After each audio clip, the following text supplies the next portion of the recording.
What is going on, ladies and gentlemen? And thank you. Thank you so much for tuning into this episode of The Drop-In. I got to tell you, Sarah is a friend of mine. We've been friends for, 20, 30 years now. And we could talk for hours and hours prior to coming on here. I'm like, oh, I guess we better do the show, because we could sit here and talk. We have great commonality, great energy together, and seriously, I got goosebumps on my whole body just saying that just now, because it is so rad to have her in studio to share some of her amazing story and information with you guys, the viewers, and that's why I do it. That's why we come into the studio every week and bring you new content, because it can be life-changing. So make sure you have your notebook, your pen, all that kind of stuff, because there will be nuggets of information you will want to remember. I guarantee that. But without me running my trap too much, I want to introduce you to my wonderful friend, Sarah Kuretzky. Sarah, thank you so much. I know your schedule's crazy right now. Thank you for taking an hour out of your time. Thanks, Garold. No, I'm so happy to be here. Well, I love it. It's so fun. I love spending time with you. It doesn't matter what we're doing. That's what I was saying. The last time I saw you, you were with Don, and we're going to talk about Don a little bit today. But you were Don at the Circle Jerk, standing in line. We were going to see a punk show, and just your energy resonates. Every time I see you, it's like, if they have one of those Aura cameras, it's like this, like 12, 16, 14 foot out. You're making everybody around you vibrate at a higher level. And it's one of the many things I love having you as a friend. Thank you. That's like the ultimate compliment, because I feel the same about you. Like, I'm always like, there needs to be more Garolds in the world, because you have all the energy and you are just such an amazing human. So I'm lucky to call you my friend. Well, it's cool because we think the same way, and that's probably why we've been friends for forever, and we'll be friends forever and ever and ever and ever. And I know that. I wanted to ask you, last time you saw me, I had long hair. Yeah, I did too. I got the wig trimmed up, and I was like, I wonder what Sarah thinks, because I've always had like hair. No, I know. Out. I like your hair. That's so funny. I got 13 inches of my hair cut off too. And donated it. Mine wasn't quite 13 inches, but if it was, I would donate it as well. I know, yeah. You look good. Oh, well, thank you. Snazzy. Little different look. I had a friend of ours, I think Jenny, who does Neo Kombucha. Yeah. She didn't even recognize. She's like, I didn't even realize that was you in that picture. I'm like, yeah, I got the wig trimmed up. I usually have long hair or a hat on almost all the time. No, that's true. But, well, we're going to get right into it for you guys, because we could sit here and talk. Like I said, we could talk hours and hours, but I want to bring you a little bit of her story, because it may resonate with you. You may be sitting there thinking, man, what am I going to do with my life? Or maybe you're thinking, I wonder if somebody could give me a little tip that could help me get to the next level. And I guarantee you, we're going to give you some of that today, but we're going to start a little bit in the beginning of where you started, Sarah, because you and I met in the early 90s at Wayne State. Yeah. I was studying design at the time. I was studying fine arts. And you were studying fine arts, and you end up going into education. Yes. How did that happen? So I got my bachelor's in photography, and I was like, I'm going to be a photographer. Like, I totally was like, this is going to be my life. I'm going to get my MFA. I'm going to be a professor. I'm going to show, and that's what I'm going to do. And, a little bit about my family. My family's great, but they're very specific of what they wanted from their children. So my parents kind of gave me an ultimatum about graduate school. And if they were going to help me pay for graduate school, I needed to go into education, which I'm so grateful for, because I can't imagine not being an educator in some way. So, I went to the School of the Art Institute of Chicago for grad school, and then, have been teaching in some capacity since 96. And the title, in the first time we did this a few years ago, an experiential education. What is that? Yeah. Okay. So what I've been doing for the last 7 years is I'm the head of experiential education in Birmingham Schools, which is a school district in Detroit, for anyone who doesn't know. And what experiential education is giving kids experiences outside the classroom. So I took kids on a trip to Costa Rica, and they learned about sustainable farming, and they did service work and talked to and helped farmers understand the importance of doing organic coffee growing. And it was like a super cool experience. But, you know, I do econ trips and things like that. But then I also do like high and low ropes courses. And like you could see me hanging from a building, throwing ropes down, which is super cool. But yeah, I went from this art teaching piece to then this experiential piece. And I think because service is such a big part of my life that when they had this job opening, it was like, well, of course I want to do this. I want to do service and I want to teach kids the value of service. And that's essentially what it is. But yeah, it's super cool. We do stuff in the school district and then outside. So right on. Well, tomorrow's my last day. Really? Yes. I mean, I knew it, but I didn't really put two and two together. Yeah, this school year is ending like now. Yeah, so tomorrow is my last day as a teacher. I am doing some training with staff during the summer, which is great. I'm really excited about that. I'm going to teach them how to facilitate within the classroom and so using adventure within the classroom and then using it in the classes that I taught. But yeah, it's super cool. And I will use this for my whole life in some capacity, be it doing retreats or working with my therapy clients, because I'm a counselor now, my therapy clients, or just, you know, in my relationships. There's so much you can learn from it. Yeah. What a transitional time and transformational for you. You mentioned Chicago. Yes. And when you were in Chicago, you did some work there that wasn't it a little bit outside of the educational realm? I forget. You were working with young ladies there or something like that. I don't remember. But while you were in Chicago, how long did you stay there? So I was in Chicago from 95 until 2002, right before my son Jonah was born. So I taught, and then I also was the assistant of cooperative education. So I had up internships at the Art Institute of Chicago for students. It was fun. It was cool.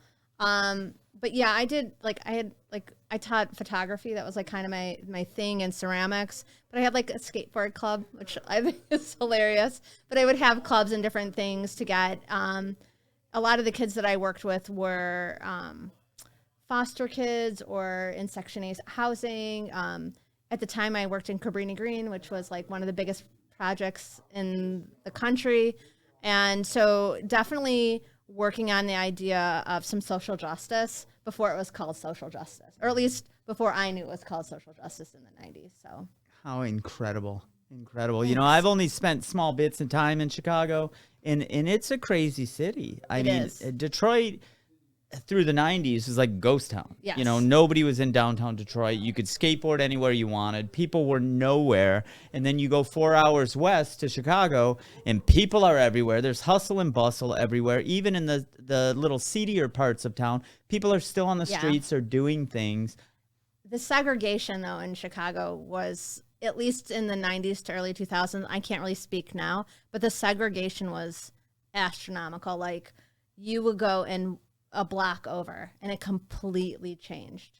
It was pretty intense. I would take the train. I didn't have a car, and I would, go into Cabrini Green, and I would have this 8th grader waiting for me at the gate because he didn't think it was safe for me to walk through the projects by myself to get to the school. And, I got off this train like 3 blocks away, and it was like one of the biggest like art gallery areas.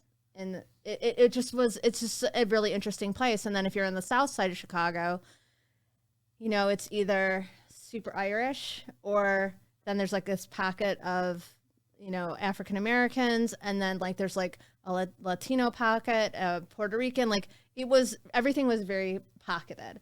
And I don't feel like, I feel like that's how it is in the suburbs, or at least it was in the 90s. But in Detroit, like it was just, everyone was African American who lived in the city mostly, unless it was like us kids. Yeah, and seriously, going to Wayne State was such a rad choice, and I didn't realize what a great choice that was for me as a person, being right in the middle of Midtown, and you have, the DIA right there, the great library across the street, but being from a culture perspective, Yeah. you know, with Dally in the Alley, which is a great event actually on the Wayne State campus. Yes. That's I mean, there's vendors, there's music, there's everything. And we got to experience that early on. Now it's like 4 streets. It's a Yes. huge event. Everybody comes down from everywhere. But at that time, you saw every walk of life. Yes. You saw every different kind of people, from people who come from gold spoon in their mouth to people who come from nothing, and everybody would congregate, especially at the student center. I brag Yes. about that time in our lives so much. Yeah, it was cool. We could have any conversation, Yeah. and it could,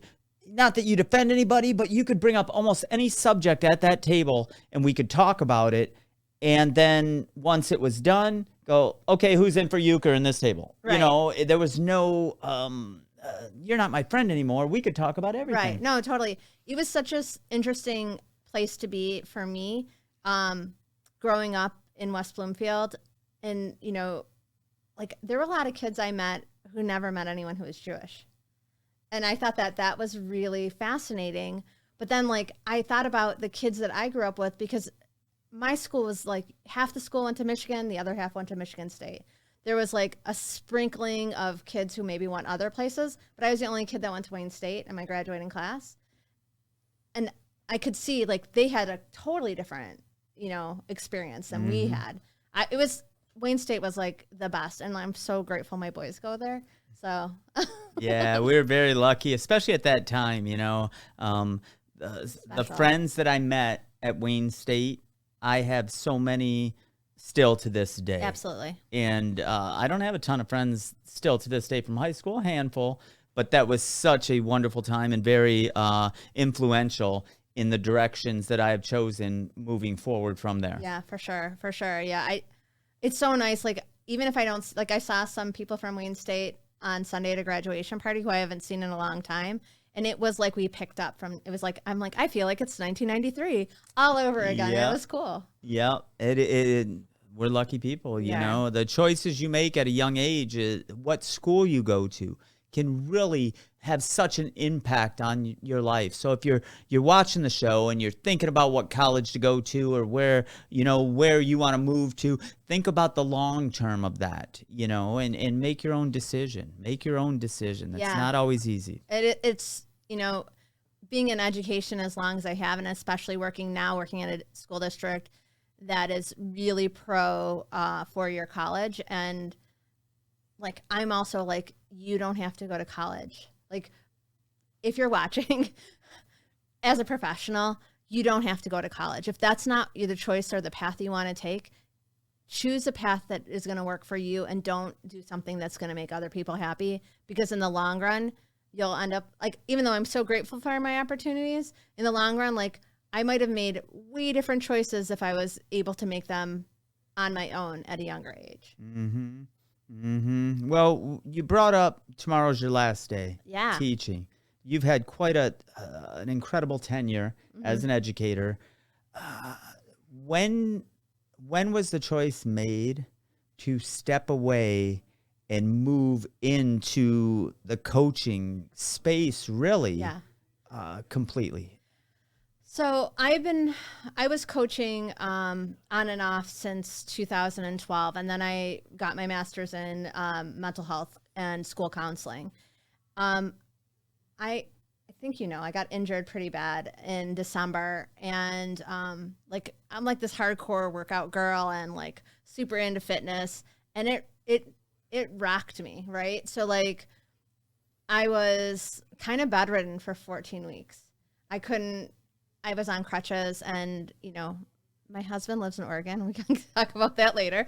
But I was by myself or with my 14-year-old. So I didn't have a lot of opportunities. So I was barely moving, and it rocked me. But the only thing I kept thinking was like, I don't miss teaching. I don't miss being at school. I miss my kids. Like, I love my students, but I realized that I needed to do something that scared me. And going off on my own and working for myself is scary, because I have worked so long in a very safe, like in a safe environment. Like, regardless of the economy, if you're a teacher and you're a decent teacher and you can stay in your school, you'll always make enough money to be okay. And I decided it was time to do something to scare myself. And so that was really it. It was like, I don't have the love for it anymore that I used to. And I need to do something for myself because I have spent so many years doing for so many other people. Again, in a service way, I love it, but because other people told me to do it. Like, again, my parents told me to go into education. You know, I started doing an EDS program. So like doing a program in becoming a principal or an administrator. I didn't want to do that, but someone like my principal was like, oh, you should totally do that. So I was like, okay, I'll do it because they think I'll be good at it, but it wasn't what I wanted. So, well, still on that traditional thing, like you should always be moving up. So what's the next predictable step is going into administration. Yes. And it makes sense, right? But not really for me as we evolve. And it did make sense for you. No. I mean, it wouldn't make sense. Like, I can't even like think about either of us being in that kind of position. It's just not who we are at all. And it's just, it's not me. Like I want to serve in a way that can really help people. And in teaching and with the hoops that you end up having to go through and stuff, there's some of it, but it's not to the impact that I feel like I can have now. Right. And, making that jump is huge, and I commend you for that. Thank I you. think that's incredible. May 12th, am I correct? Yes, my birthday. May 12th, your birthday is when your official site launched. Yes. How has that been going? It's been going well. I've gotten, since May 12th, I've gotten like 3 new clients, which is nice. Like that's, again, like it was like a soft opening, I guess, because I knew that with the school year, I couldn't take on that many more clients because, you know, I still have to teach. So it's been great though. I've gotten a lot of really good feedback about my website. If anyone wants to know it, it's sarahkuretzkywellness.com. I've gotten really good feedback. I have freebies on there. I've gotten some people to do relationship counseling with me, which is great, or coaching. And the reason why I'm calling it coaching is because I am willing to see people all over the country. And you cannot do therapy ethically outside of your state. You are only licensed in the state that you're in. Oh.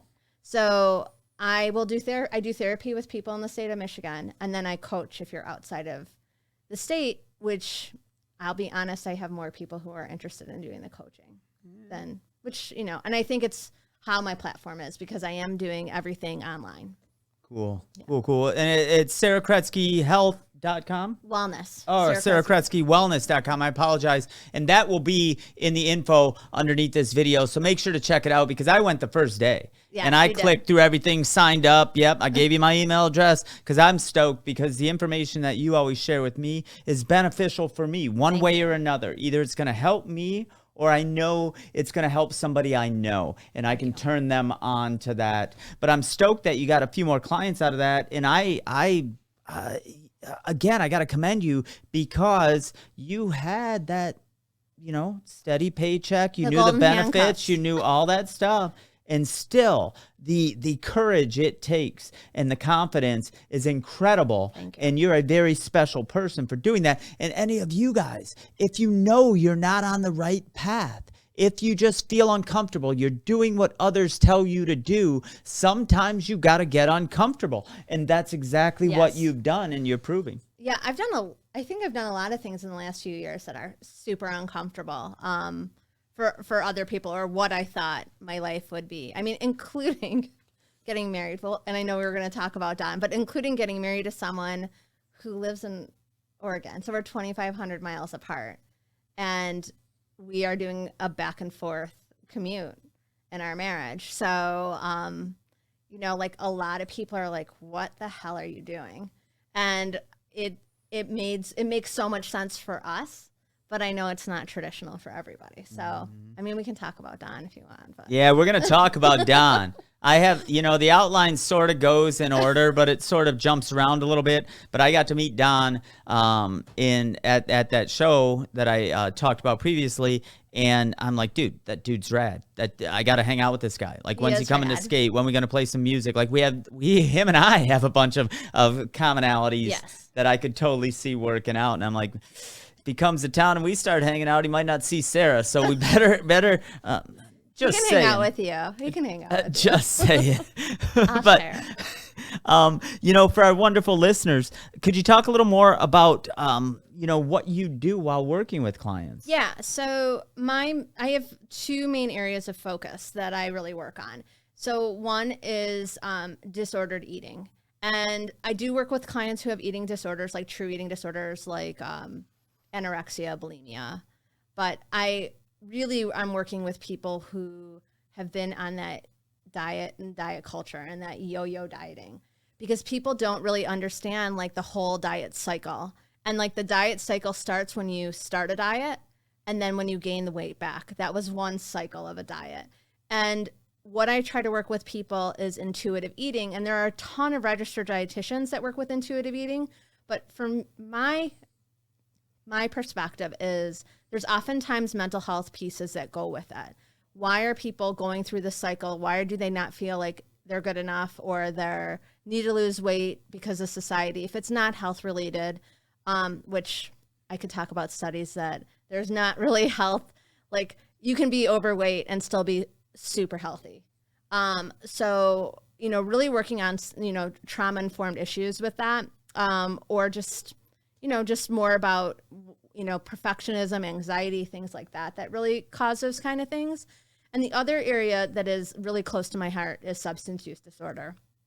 I know Garold. Your viewers do not.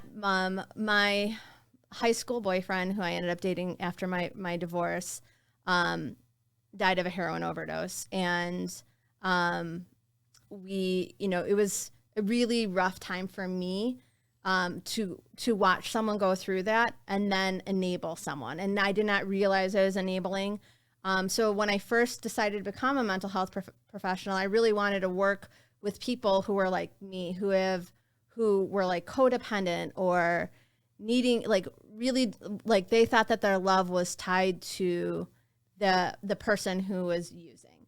And, but when it comes down to it, like, I have a pretty firm understanding of substance use disorder and what it does to people who are suffering, and then also people who have been in those lives. So I work with families, I work with people within that, and then I do a lot of relationship counseling. Like I really like relationship work too. Again, I always come from that kind of like child, like your inner child, and things that like, are you fighting? Are you arguing because of like, is this your 8-year-old self talking? Is this your 12-year-old self? Whatever it is in the arguments, or like just how to communicate better. So I've been doing a lot of work with that. And that's essentially what Sarah Kuretzky Wellness is. It's like the whole wellness. It's not just, just your mind, it's your body and your soul. We do a lot of soul work. That's what I'm doing. Yeah. And you and I have talked a little bit about how diet and addiction. Yes. Can you talk about that a little bit? Yeah. So, like I'm super into understanding different kinds of diets in general. So, I've studied Ayurveda, which is an ancient science from India. And I did a whole, presentation, a whole talk, a whole workshop on Ayurveda and substance use disorder. And there are certain substances that people are more inclined to use depending on what it's called your prakriti.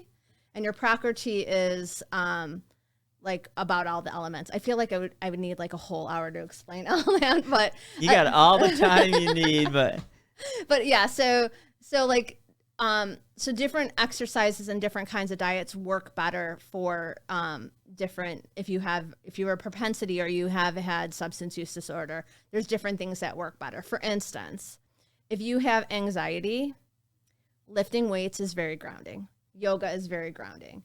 There are certain minerals and nutrients that you need, because let's say you're using alcohol, you're missing certain minerals and nutrients. So making sure that you are incorporating those back into your diet will actually alleviate some of the cravings that you have. So while I do believe in intuitive eating, when you're working with like substance use or you're working with someone who has anorexia, they don't necessarily understand their body and how it works, not in that numbed state. So helping them by making sure that they're getting the right nutrients. So that was kind of a quick 5-second explanation. I could go way more. And I'm over here like taking these mental notes because, I want to hire you. Like, I want to know more about my eating because I love ramen noodles and I love Cinnamon Toast Crunch as a snack late at night. And, I still like sugar at certain points in time. It doesn't happen all the time, but there's certain days I crave, a bag of Skittles and a Coca-Cola. Yeah. And I'd like to know more about that. Yeah. So like sometimes when you're craving sugar, it could be a comfort thing, or it could be that you're actually missing nutrients. So if there's specific nutrients that, like I can't think off the top of my head, I have to talk more with clients to get a better understanding. Cause I have the credentials. I hate being like, I have the credentials, but I have the credentials to say like, oh, if you are doing these things, but it's kind of a workup and I'd have to work through it. But there are multiple different things that it could be. And sometimes you have to like trial and error some of those things. So let's say, for instance, if you really crave chocolate all the time, that's one of my things. It's actually like you need zinc. So, there's just different nutrients that you need, or you need magnesium. That's another thing. If you're craving chocolate, you're actually not getting enough magnesium in your diet. So, and there's different ways you can get nutrients because people always think that you just have to eat, but like your skin, like can absorb nutrients. So like oftentimes in the winter, I'll do like oils that are vitamin D oils with magnesium in it because it's actually going to, I'm going to absorb it in a better way. So having an understanding of like supplements and nutrients in that way it's really important because sometimes ingesting them doesn't work as well as actually putting them on your skin. Good to know because I consciously, as soon as October starts hitting here in the Midwest, I start a vitamin D supplement regimen. Yeah. Because I know it stabilizes my mood. Yes, absolutely. It totally, because I'm used to being outside right. a lot, soaking up the sun, doing my thing. And then obviously from October to pretty much June, yes. we are depleted of that. And so having a supplement, I have totally seen the difference. My mom too. Yes. Supplementing those vitamins and minerals, and that's something that you could help most people with. I'm sure. Absolutely. And like again, like for you, like also quality. So like for you, like if you're taking a vitamin D pill or whatever supplement, like in pill form, you're not going to absorb it as well as if you were actually like doing the drops of vitamin D in your water and having like a good quality. So like there's different brands and I'll just say them. I do not endorse, like they're not paying me. So like Thorne Research is a brand that I use, or there's a website called Chungdika where you can get a lot of these things that you would need. You're going to get better quality vitamins and nutrients doing it that way. Minerals are also really important. So because of how our water is, if you're drinking, I drink spring water, I add minerals to my water to make sure that I'm getting the right stuff because I don't want to drink chlorine. So that's why I don't really usually drink anything but spring water. So yeah, there's like tons of stuff to figure that out. And I hope you all are taking notes, man. Like even I'm writing stuff down. I just saw you do that. I was like, oh God. No, because it's important stuff. If you don't look out for you, who else is going to? You have to look out for number one. And for me, a huge shift for me, and I've talked about it with you before, is falling back in love with myself. And that helped with my sobriety and going through that. And now I'm like, I don't want to damage my body anymore. What can I do to be a healthier version of myself? Yeah, no, and that's such a beautiful thing, Garold. So like, but even the kind of like workouts you do, and like, I'm 50. Ugh. So like, I love it. So like, does she look 50? I know you guys are like going, no way. Yeah. Thank you. No, but like going through like perimenopause or menopause and like the kind of workouts that you do and the kind of foods that you eat can really affect like your hormonal shifts. And even with men with testosterone and making sure you're getting the right combinations of foods are super important. So even like throughout, like if something worked for me in my 30s, it won't necessarily work now. And it's because of your body shifts. And if you're studying Ayurveda, this is called your Vata period. And this is like a very drying period of your life. Once you're in your 50s through, death, you are in a much more drying period. So what is going to lubricate your joints is a super important thing. And, high quality oils are really important, but like something like ghee is really, which is butter. If anyone didn't know that, it's cultured butter, is really important, like to use in your cooking, or like certain oils depending on like your prakriti again. But like for Vata, like again, I use that magnesium oil. It's really important because it helps lubricate my joints in a way that, like, I don't know, using lotion wouldn't work. So, having a better understanding of those things are really helpful. And I am lucky because, again, having this background, most people don't have this with a mental health background. So I'm looking at it not only as like, how can I help you feel better, but then how can I also mentally help you feel better? And then again, we do that soul work too. So. And I think you hit the nail on the head.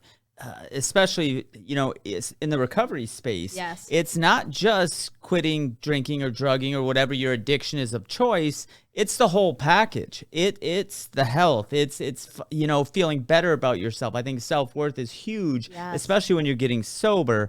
It is huge to start develop a healthy view of yourself as you look in the mirror. And it is, we're a pretty crazy machine here, and it's what you're putting in through all five senses, everything you're doing. And as people take steps for themselves, it starts building that self-esteem. You're holding yourself accountable. There's a lot involved. Yeah, there really is. And I think it's one of my clients actually said to me yesterday, and I was like, whoa, that's really telling. I was thinking about Americans in general. He was saying that for a while he wasn't going to therapy because of the cost. And I get that therapy can be expensive, and I get that, not everyone can afford it and all of that. There's so many things that we could do and we can talk about as well. But like understanding what your self-worth is and that you're worth taking care of yourself mentally, physically, emotionally, all of those pieces. It's so much better to do that than like, I don't know, buy a new TV or like, I don't know, buy new clothes or any of those things that I know that, or eat like junk because you're sad. Like those are like things that I think that we're so used to doing is consuming and not looking within. Again, we're using that consumption as a numbing. So it could be food. It could be your drugs or alcohol. It could be any of those things. It could even be really exercise or your phone or whatever. Like you can use these things to just full on numb you out. But if you're not really taking that time to do that work within, you're not going to ever feel like you're fulfilled. I completely agree. A huge step for me in feeling better about myself were all the things you just said. And I'll add in there, my spirituality was huge as well.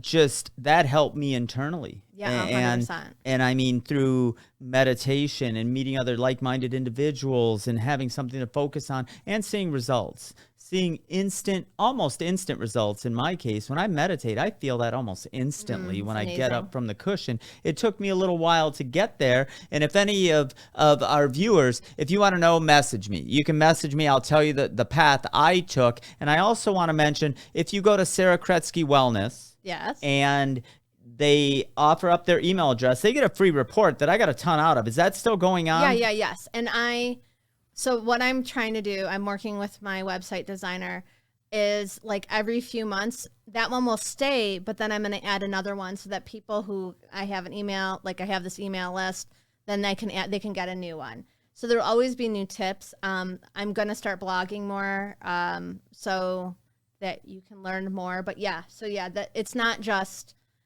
come do sessions with me. I also do a free 30-minute discovery session. Oh, sweet. So if someone wanted to work with me or wasn't sure but wanted to talk it through for 30 minutes, I do free free first sessions. Cool. And I'm sure every one of you are like, I need to talk to Sarah. I need to talk to Sarah because she hit so much that could help everyone.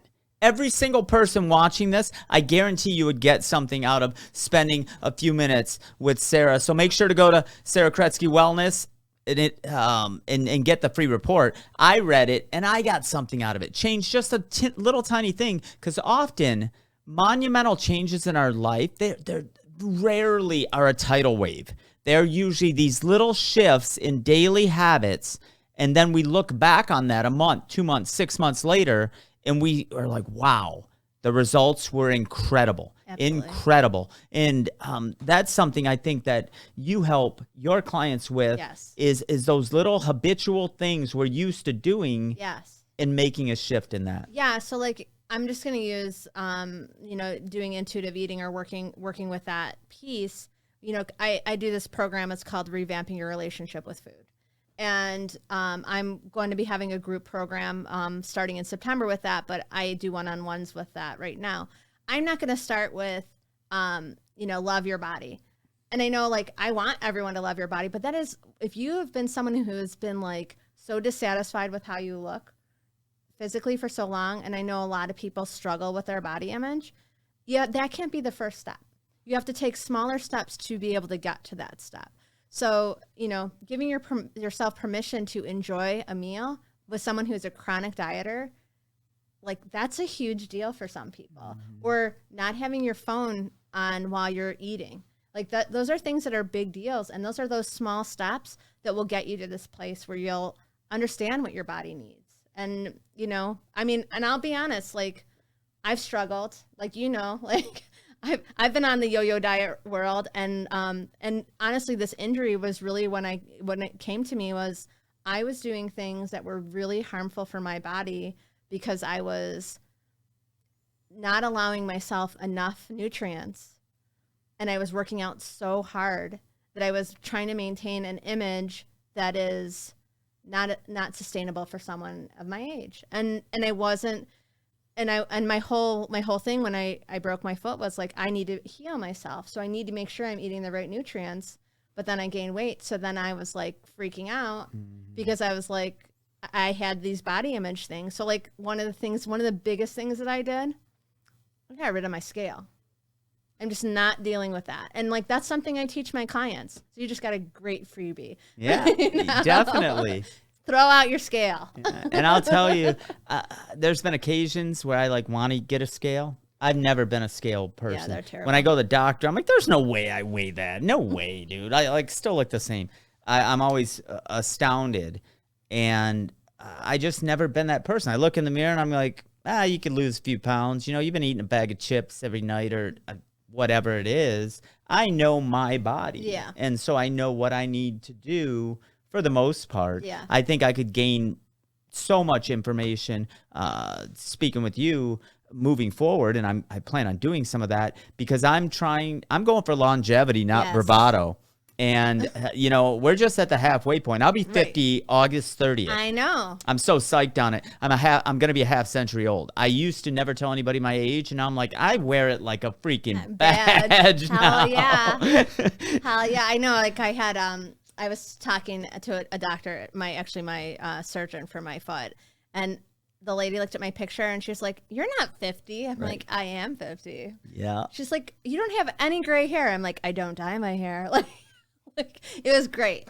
But I also wanted to say, because this is important for viewers, especially if anyone really has struggled with that whole diet culture piece, you don't have to get weighed at the doctor. You can refuse to get weighed unless there is a medical reason for them to need to know your weight.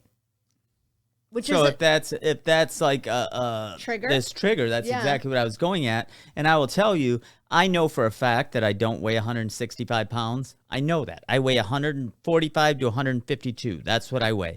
And on the doctor thing, speaking of triggers, I looked at, this is weeks after I had to go get blood work, all that kind of stuff. And I look at the little thing at the top and it said 163 pounds. I'm like, I don't weigh 163 pounds. Where'd they get that number from, you know? And it was a little bit of a trigger. Like, do I have to lose weight? I need to go stand on the scale. I don't weigh, but you never know. Right. And the thing that other people also don't know about scales at the doctor's office is they're never calibrated correctly because so many people are going on and off them so often that the scale is never accurate. So like I really work with a lot of clients on this because they freak out, like scales really stress them out. And I'm like, you don't have to. And they're like, well, the doctor says I have to. And I'm like, if you have to for a medical reason, you could say, please don't tell me my weight and turn around and not look at the scale. So those are like a few tips that I would also give clients. Well, I'm going to check off some of these things because you like, it's almost like she prepared. She's like, well, these are the questions. I'm just going to like run down it all. You're incredible. And again, make sure to go to Sarah Kuretzky Wellness and get that free report. I learned something from it. It's awesome. Just sign up because I guarantee you the details you'll get now and then moving forward are going to help you if you choose to let them. It's always your choice. It's your choice to make those decisions. And if you do need help, maybe you need the half-hour session to check it out and see if you two resonate together and see how that would work for you. Yeah, and that's a really important thing. Like, whoever you're going to work with, I would tell you if I didn't think it was a good match. Like, I have no problem saying like, hey, I don't know that you and I would mesh. Here's someone I think would be great. And I have done that with clients. Or if they want something from me, like I have people come to me and they want me to do like a weight loss program with them. And I'm just not willing to do that anymore. Because I ask them how many, like one of the questions I ask when I'm doing the revamping your relationship with food, one of the questions I ask is like, how many diets have you been on, and mark all these diets. And most of them have been on 6, 7, 8 different diets. And they're just looking for a new solution. And so like I'll say I'm not willing to do something like this. If that's what you want, maybe someone else would be better for you. I do have people I can recommend for different kinds of things, but so I mean I'm good like that. And you could also say like, Sarah, you're not who I want to work with, and I'm okay with that too. Well, I think one of the things that sets you apart from the people looking for a diet, and you've said it a few times here, I have it on my sheet here, it's you help people have a better grasp of their relationship with food. Yes. And that, I think, is something maybe many of our viewers have never heard before. Yeah. I mean, again, I'm so grateful to have done work with, intuitive eating, and, I've read every book I can read, get my hands on. I'm actually working on getting there's a specific certification in intuitive eating, and it's usually registered dietitians, and I was accepted into the program to get it. Revamping your relationship with food, or having a relationship with food, we all have, regardless of whatever it is, we all have a relationship. Like if you think about like when you were a little kid and you got hurt and your mom said to you like, do you want a cookie? Like, using food as some sort of tool. A lot of people went through things like that. Or when you think about like, oh, it's so cold and rainy, I just want comfort food, and whatever that might be. Or like I'm sick and I want chicken soup. Those are all relationships with food. Like prasadam, like that's like sacred food in Hindu religion, or Hare Krishna religion, being Krishna conscious. And like I know for my husband, if he gets prasad, he has a much different relationship with food than when he just goes in the refrigerator and like just grabs something really quick. So we all have different relationships, and they usually mean different things. Like if you think about like, I know my kids love going to this place in Birmingham. I've actually never been there. Dairy Deluxe, I think is what it's called. It's like an ice cream place. It opens on March 1st. It's like a thing. Like they get super excited about it. So that's a little bit about it. But then, like what does it bring up? Are you stressed? Are you eating when you're stressed? Are you sad and you're not eating? Like what, all of those things are part of that relationship that you have with food. Or like for me, for a long time, I would not eat white food because it had more carbohydrates in it. No popcorn? No, I wouldn't eat popcorn. Oh, popcorn is... I know. I mean, it's great. I love popcorn. But at the time, like, and that's an unhealthy relationship I had with it, because I thought I'm going to get fat if I eat this. And that is still a relationship with food. Like if you have a cupcake or it was National Donut Day on Friday last week. Yeah, it was. I had no clue. And I bought my daughter a donut, and we sat and had a donut together. That was like a nice thing to do. In my diet brain, it would have been like, oh my God, how many, like I would have been like, it was 260 calories and this many carbohydrates. Like I would have been like doing the whole data analysis in my head and how much I would have to work out to fix that. And that is an unhealthy relationship with food. Well, and I just think of the cortisol from the stress. Yeah. That's what I think of when you react like that, or I react like that. You know, to have that kind of a relationship, there's so many other things going on in this machine, and cortisol, stress, addiction to cortisol. Yeah. Like there's so many crazy things going on. For me, my comfort food, and I sort of know why. Because chicken noodle soup always represents health to me, because growing up, if I was under the weather, whatever, chicken noodle soup. So when if I'm going to get into a stressful conversation, or I'm out running around, I need to stop and eat before I go handle this big task. You're going to laugh. It's a bowl of chicken soup, French fries with a cup of brown gravy. That is my comfort food. That's awesome. And it only happens. It seriously only happens when I need to feel power and need to feel healthy. And so it's sort of a good relationship, because I know that food's going to go to where I need it because I ask it to. Well, and it's interesting that what you said, and I was like, oh, well, that makes a lot of sense, because you're getting good collagen. That's why what's actually good about, one of the good things, you're getting vitamins and nutrients from the chicken soup, right? So that's one of the good things from that.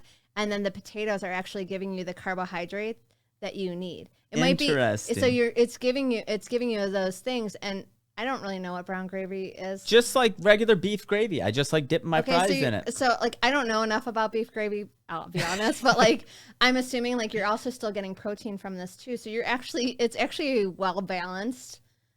Who would have known? It just has these crazy subconscious thoughts of all good things. Yes. And so that's my comfort food. For some people, it is chocolate cake. Yeah. And I think having a piece of chocolate cake when you achieve a goal, or if you're feeling down, but not eating the whole freaking cake, you know? Just understanding your society, or your satiation. I don't know why I said society. Your satiation, and understanding like, I'm eating this, I'm enjoying it. And then you can be done.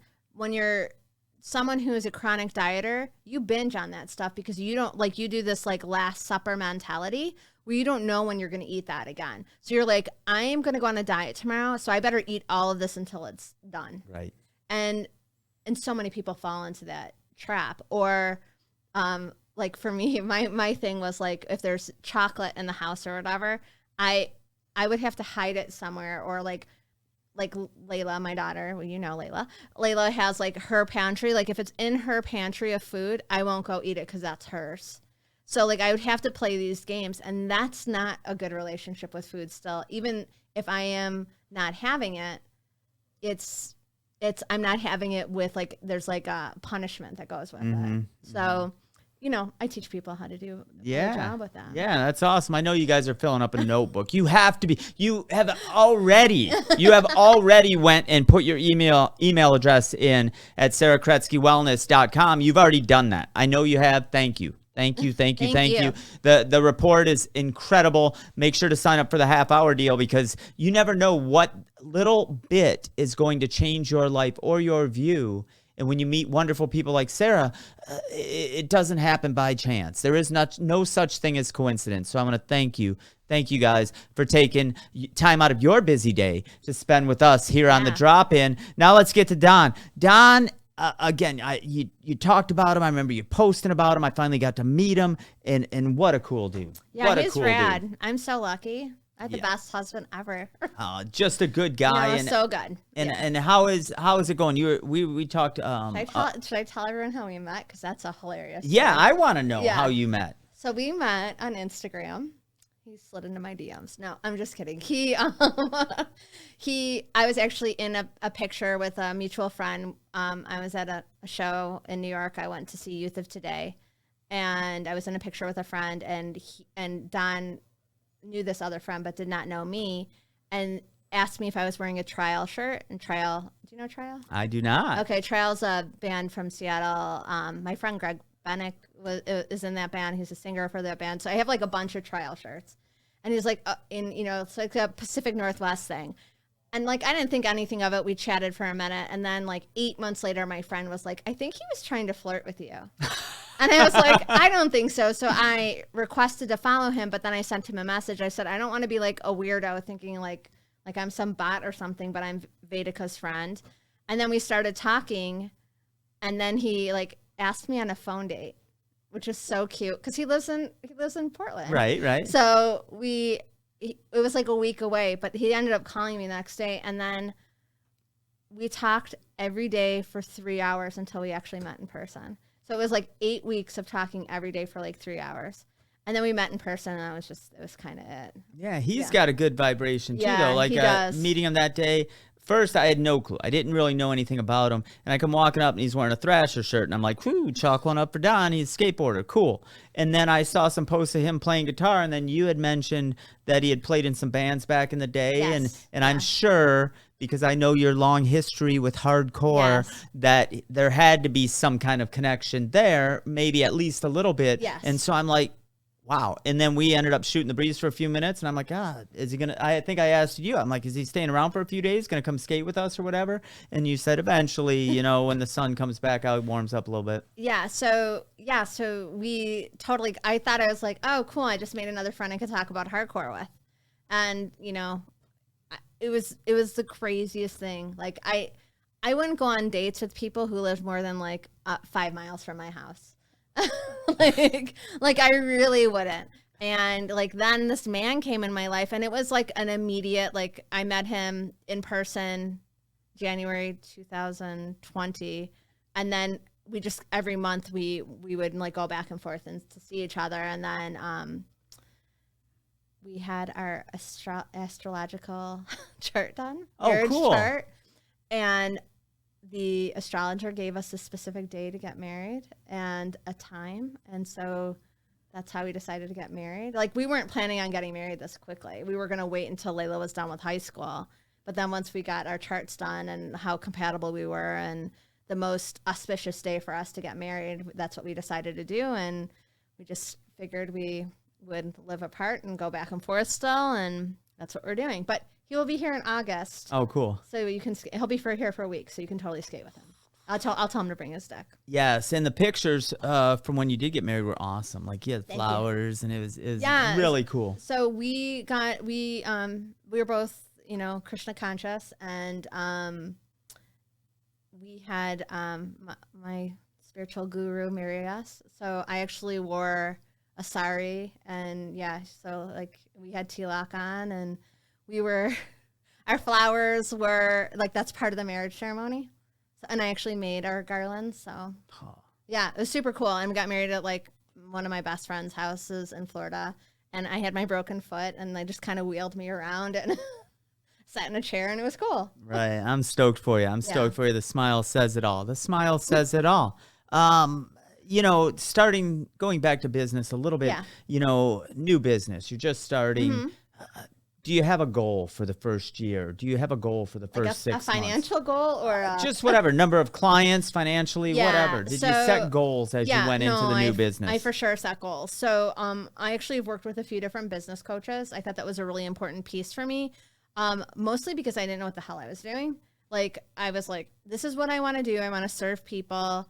But I'm also like, I need to be able to make at least what I made when I was teaching, because I need to be able to survive. I have 3 kids, everybody.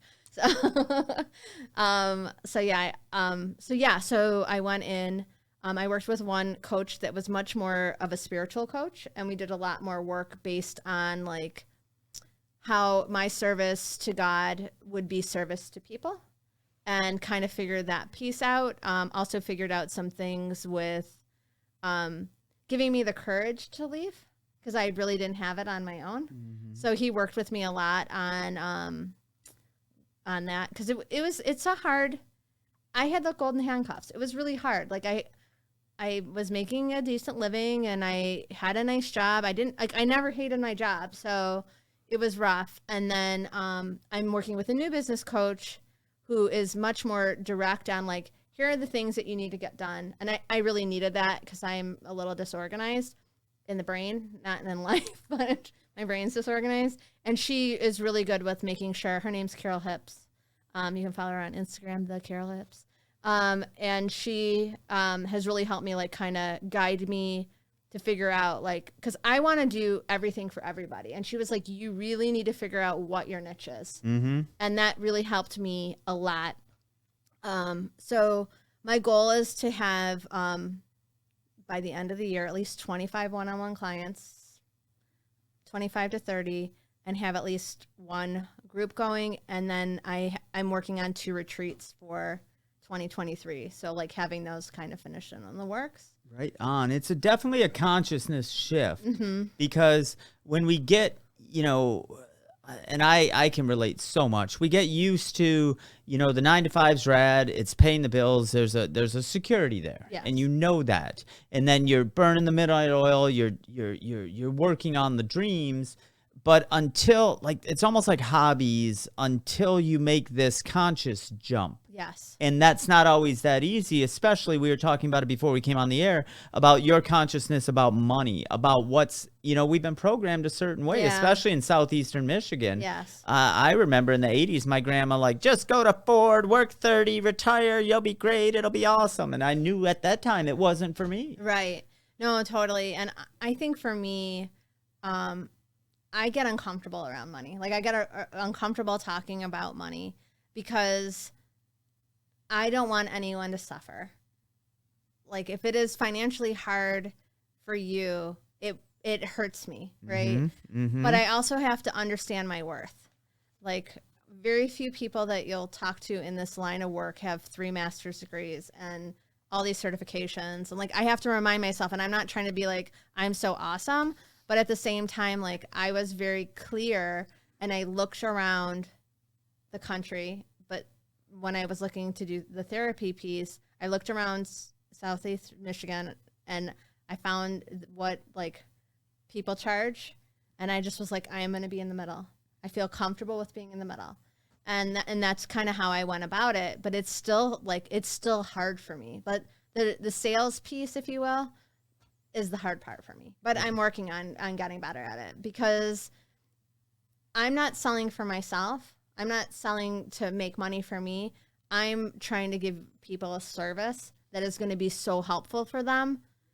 I want them to feel like they're worth that time, not just, you know, I'm worth that time, but they're worth that time and they're worth that money to spend on themselves. Well, and I think, especially for our viewers, and you guys share this with everybody. Anybody you think that Sarah can benefit, please share this with them because the investment in yourself is such an important investment that I think it's downplayed, especially in our Western culture. You know, to invest, people get crazy when they're like, you invest $1,000 in some training? But they don't have a problem walking out and paying $1,000 for a TV. Right. And yet to invest in yourself is just, you know, making you a better person moving forward. And if it's diet, if it's your conscious brain, if it's whatever, and you cover almost all of that gamut,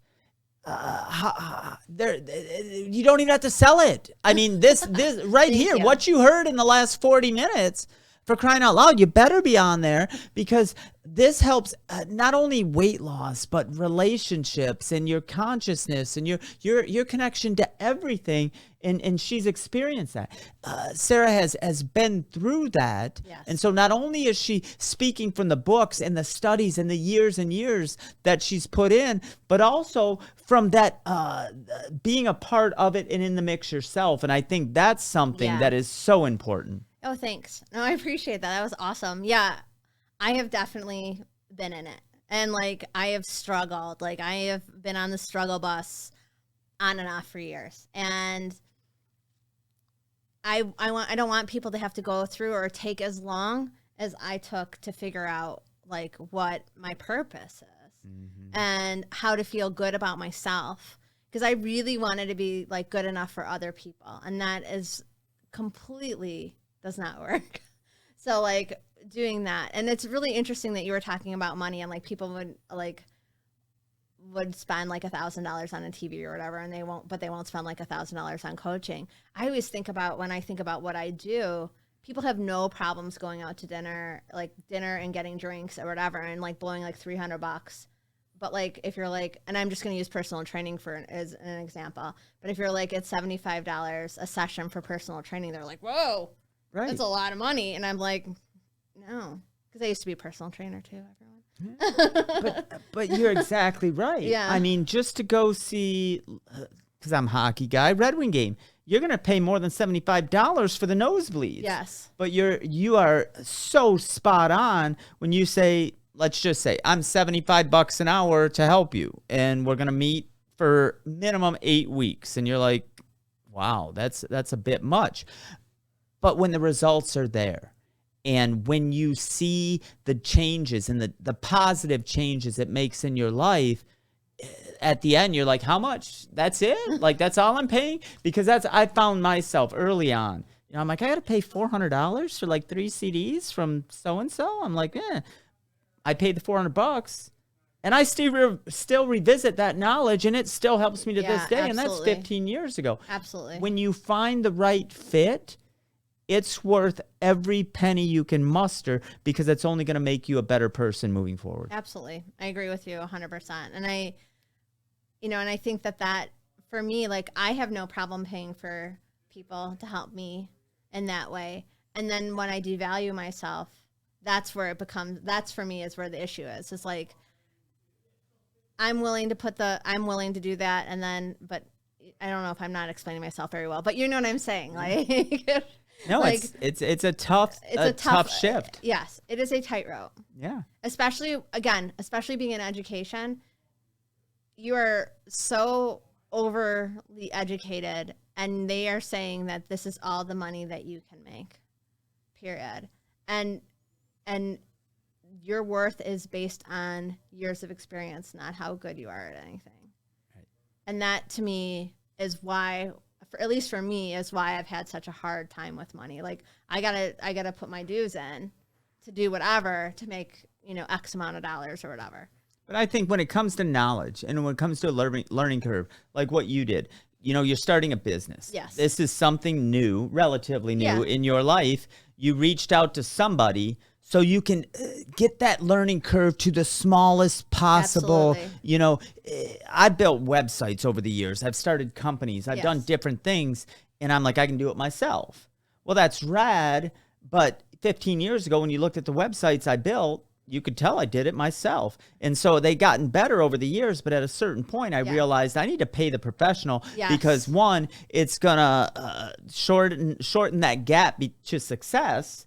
And two, they know what they're doing. It's going to take them 2 hours to do what's going to take me 50 hours if I'm lucky. No, totally. And so if somebody can get a hold of you and they tell you where they're at, they tell you their goals, they give you the lay of the land, they're honest. Yes. And to be able to see results in a much shorter period of time than if they're just throwing freaking noodles at the wall and hoping 100%. something sticks. Yeah, no, that's a great thing, and that's so funny that you said that, because I built my old website, and now I look at it and I'm like, oh my God, that was so rinky dinky. Like, we went to art school, like I should be able to make my own branding, right?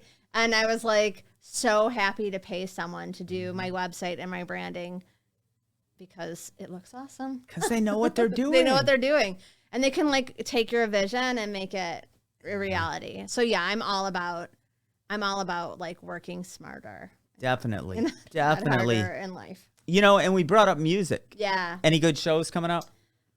Verbal Assault is coming. Oh, where are they playing at? Probably like I Verbal think they're Assault, playing- maybe the Sanctuary or I something think they are small. playing. I think they are playing the Sanctuary. They're coming on the 30th. I have not been going to a ton of shows. See, Punk and Drublick is coming, and we're in southeastern Michigan. I know Punk and Drublick will be in Chicago as well, though. But and it's the Suicide Machines, which Jay is a great friend of both of ours. No Effects, Frank Turner. Oh, I freaking love And I am sugar. so excited about that. And I think the men singers, and they're playing outside the Masonic Temple. I know, when is that? First week of July or something like that. I think it's when I'm going to be gone. That's why I wasn't even thinking about it, because I'll be in Oregon. But I actually think I'm going to see, if it works out on days, I am seeing the Circle Jerks, Negative Approach, and 7 Seconds in Portland. Oh, Because cool. when that's why we wanted to go. We really wanted to see 7 Seconds. And we So didn't get many. to. So many people there were like, man, 7 Seconds isn't playing. And for those of you who don't know, look up the Circle Jerks, look up Negative Approach, look They're up 7 awesome. Seconds. They're all really rad bands. If you're not into the little bit faster, sort of edgier hardcore, 7 Seconds, look up them first. Yes. Kevin Seconds, a little more palatable, maybe, for somebody who's used to the radio or used to some mellow stuff. But I'll tell you what, Negative Approach, for doing what they've done since the 80s. They broke the mold when Negative Approach started in the early 80s. They are the epitome of just that hardcore punk. Ugh, John Brannon is so intense. Yes. That was the best. I've seen them probably 5-6 times since they started doing shows again. Yeah. And the show with the Circle Jerks was the best I've seen them perform ever. Yeah, it might be one of the best shows I've seen of them perform, for sure. Incredible. Yeah, I've seen them so many times that I can't. I'm trying to think. I'm like doing the Rolodex of days. No one probably knows what a Rolodex is as I say that out loud. But yeah, they were great. It was so fun to like run into there. I was so happy that you got to meet Don. That was so cool for me. Yeah. And it was great to see everyone there. Like Jimmy Doom was there. It was so nice to see him.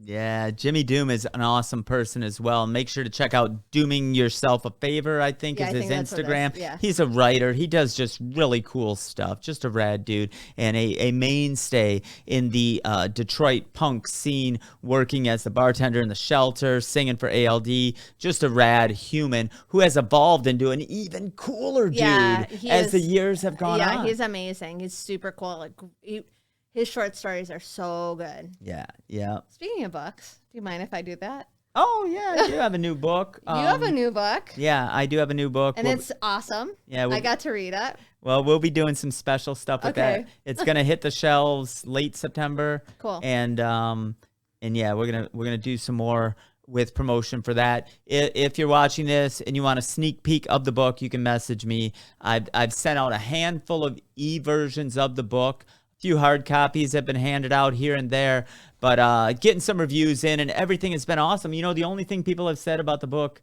and it's not even negative, they just want to know more about me. Like I candy coat a lot of I don't candy coat, but you would need a longer book. Yes, and that's what I really didn't want any fluff in it. I wanted straight to the point to do. But people want longer stories about some of the trials and tribulations. No, but if you want like a good, like I read it on the plane going to Oregon, and I was done with it before. Like it was like it's a short read. I'd say maybe it took me 2 hours. Yep.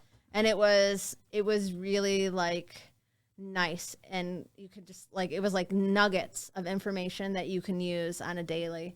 So, and that was the point. Yes, it was that perfect. was the point. I wanted people to be able to have it in their glove box, in their thing, and they got 10, 15, 20 minutes. They can pick it up, read a chapter, get something that might help them in their life, and put it back down, and they might not pick it up again for 6 months. Yes. And you don't have to retain it. You could read their next chapter. You should totally do an audio version.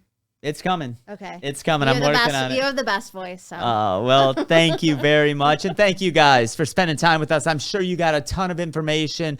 I know you've already submitted your email address to sarahkuretzkywellness.com, and thank you very much for doing so. Is there anything we missed, Sarah? Nothing really. I mean, we didn't talk about my kids at all, which is totally fine but they're rad. And then, my boys both go to Wayne State, so it's super. Football player? One is a football player. Yep. Yeah, so they're cool. They're doing great. We'll save it for the next episode because I'm sure you're going to be on again. Yes. And if you're in Michigan and you are looking for a therapist for teens, it is really hard right now. And I do see teens, and I just want to say that. Cool. So it's so hard to find someone who can connect with teens. So yeah, if you want to talk to me about that too, I just want to put it out there because I know I talked to counselors in different schools, and they just said that there's just no one available right now. So. And it's been such a trying handful of years for everybody, but especially our younger folks with what they've had to deal with in school and being separated from their friends and all that kind of stuff, and now just coming out of it. So definitely if your teens or young adults, they're having a hard time connecting with anybody, Sarah off the air shared some stories with me that there's something special, and I think it's your young heart. Thanks. And then the knowledge you have to help. There's something special there, and where people will open up to her who may not open up to other folks. So definitely take a note, put it down there. Thank you again. I love having you on the air. I love spending time with you. I love spending time with you. Well, it's like my favorite. Well, we always have a good time together, and it's always a positive vibration. For sure. And it's fun, and I'm looking forward to doing some skating with Don in August. Yes. And I'll be stoked. And just anything, I think we covered it all. You guys, I know you already did everything you're supposed to do. And when this hits, when you're watching this, make sure to like and share it with everybody on the planet. Because the more we can put out those positive vibes, the more we can make positivity go viral, the better place this planet is going to be for everybody. Yeah. And so I want to thank you once again. Oh, last thing. I just want to say, if you want to follow me on Instagram, I do reels almost every day, and I give little nuggets of information every day. So it's Sarah Kuretzky Wellness again on Instagram. So that's also another good spot if you want to just hear different things. Definitely. I will, if you're looking under this video, you will see all the links you need. So easy for you. One click, bam, done. So thank you once again. Sarah, thank you. Thank you, Garold. You are the best. You're the best. She is Sarah Kuretzky. I am Garold Vallie, and this is The Drop-In.